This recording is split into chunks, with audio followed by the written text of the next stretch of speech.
নমস্কাৰ বন্ধু-বান্ধৱীসকল, Assamese কবিদলৈ আপোনালোকক স্বাগতম জনাইছোঁ। কেনে আছে আপোনালোকে? বহু গৰম, তথাপিও আশা কৰিছোঁ সকলোৰে ভাল।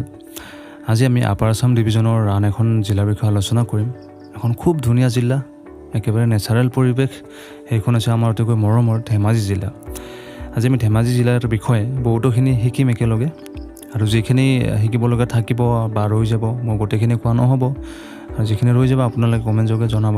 বলকচোন তেতিয়াহ'লে পলম নকৰি ভিডিঅ'টো আৰম্ভ কৰোঁ। পোনপ্ৰথমে আমি ধেমাজি জিলাৰ চাৰিসীমাৰ বিষয়ে জানিম।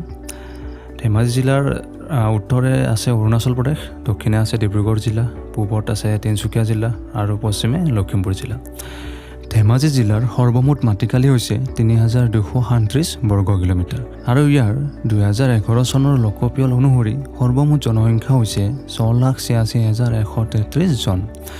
বন্ধু-বান্ধৱীসকল, ধেমাজি জিলাত প্ৰতি বৰ্গ কিলোমিটাৰত মাত্ৰ ২১০ গৰাকী ব্যক্তি বসবাস কৰে, মানে ইয়াৰ জনবসতি একেবাৰেই পাতল।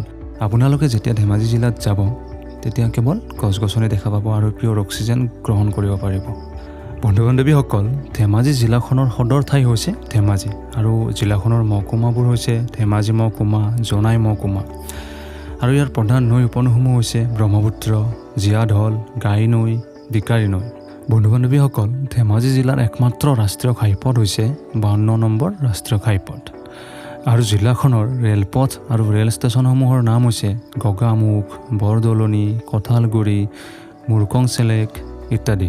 বন্ধু-বান্ধৱীসকল, আমাৰ উত্তৰ পূব সীমান্ত ৰেলৰ একেবাৰে শেষ ষ্টেচনটো ধেমাজিতেই অৱস্থিত, আৰু সেইটো হৈছে মুৰকং চেলেক ৰেল ষ্টেচন।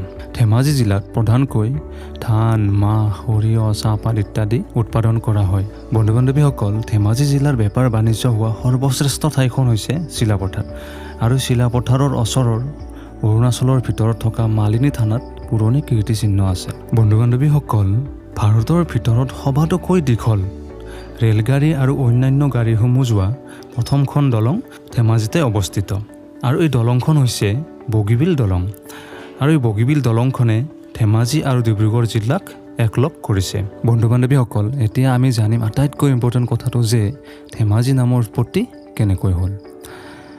বহু বছৰ আগতে ধেমাজি জিলাত জীয়াঢল আৰু গাই নদীৰ পানী খুব জোৰেৰে বৈছিল, আৰু এই নদীৰ পানী বৈ আহোঁতে গছ-গছনি, শিল, বালি আদি লগত লৈ আহিছিল আৰু ধেমালি কৰিছিল, আৰু এই ধেমালি শব্দৰ পৰাই লাহে লাহে ধেমাজি নামৰ উৎপত্তি হৈছিল বুলি জনা যায়।